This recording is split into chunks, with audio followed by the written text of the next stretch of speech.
আসসালামু আলাইকুম। তো আজকের এই ভিডিওতে আমি আপনাদের দেখাবো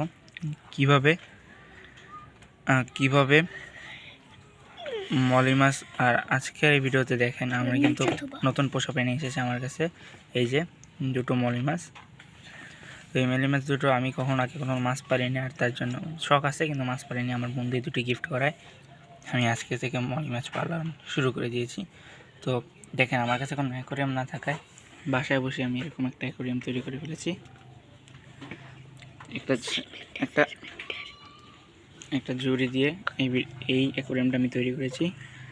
এই হলো জুড়ি আর এলো পলিথিনের মাধ্যমে।